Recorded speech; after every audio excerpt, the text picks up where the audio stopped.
নমস্কার বন্ধুরা, তনুজা রান্নাঘরে সবাইকে স্বাগত। আমি আজকে একটু নতুন রেসিপি নিয়ে তোমাদের সামনে এসেছি। তো প্লিজ ভিডিওটি প্রথম থেকে শেষ পর্যন্ত দেখবে।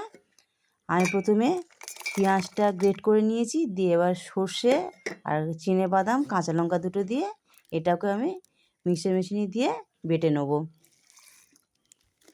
সামান্য একটু জল দিয়ে দিয়েছি, আমার পেস্ট করা হয়ে গেছে।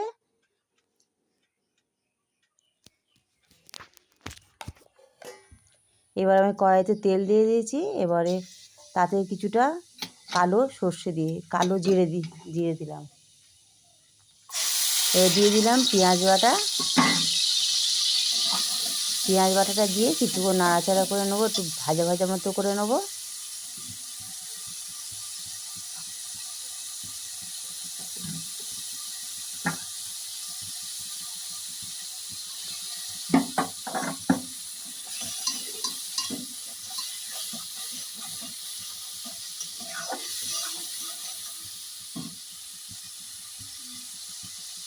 যারা আমার ভিডিওটি দেখছো তাদের অনেক ধন্যবাদ, আর যারা সাবস্ক্রাইব করেছো তাদের তো ধন্যবাদ, আর যারা করোনি তারা প্লিজ সাবস্ক্রাইব করে দিও আর পাশে থেকো।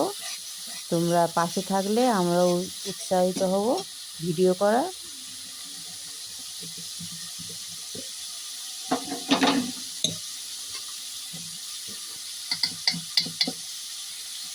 এবার পেঁয়াজ ভাজা ভাজা হয়ে যাওয়ার পরে দিয়ে দিচ্ছি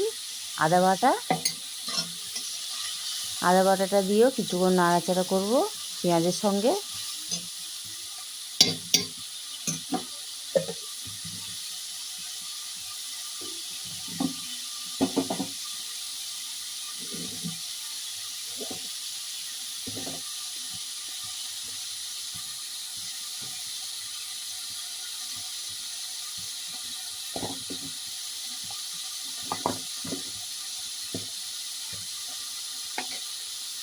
এবার পেঁয়াজ আর আদা বাটা ভাজা ভাজা হয়ে যাওয়ার পর দিয়ে দিচ্ছি লঙ্কার গুঁড়ো, আর তারপর দিয়ে দিচ্ছি হলুদের গুঁড়ো। এবারে হলুদের গুঁড়ো আর লঙ্কার গুঁড়ো দিয়ে কিছুক্ষণ সেটাও নাড়াচাড়া করে নিচ্ছি। সামান্য জল দিয়ে দিলাম মশলাতে, যাতে না মশলাটা পুড়ে যায়। সামান্য জল দিয়ে কিছুক্ষণ নাড়াচাড়া করে নিলাম।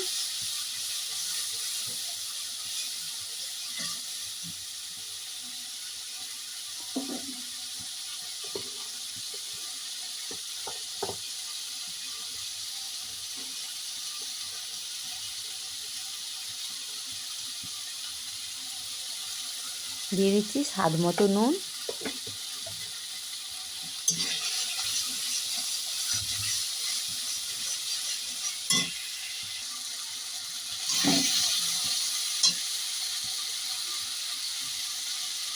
এবারে তার মধ্যে দিয়ে দেবো, দেখো পটল কীভাবে কেটেছি আমি। পটলটা আর আলুটা ভেজে নিয়েছি আগে। তো পটল আর আলু একসঙ্গে দিয়ে দিলাম সেই মশলার মধ্যে পটল আর আলু দিয়ে একটু নাড়াচাড়া করে নেবো।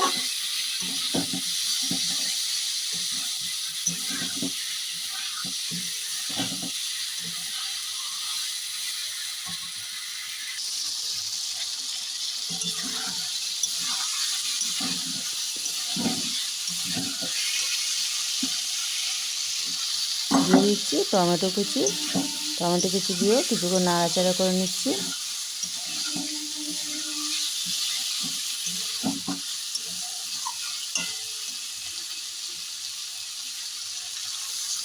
এবার দিয়ে দিলাম একটু জল, দিয়ে ঢাকা দিয়ে দিলাম। দেখো বন্ধুরা কি সুন্দর লাগছে তরকারিটা।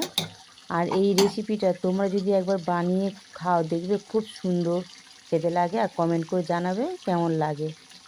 এবার দিয়ে দিচ্ছি সেই সর্ষে আর চিনেবাদাম কাঁচা লঙ্কা যেটা পেস্ট করে রেখেছিলাম সেটা দিয়ে দিলাম ওর মধ্যে।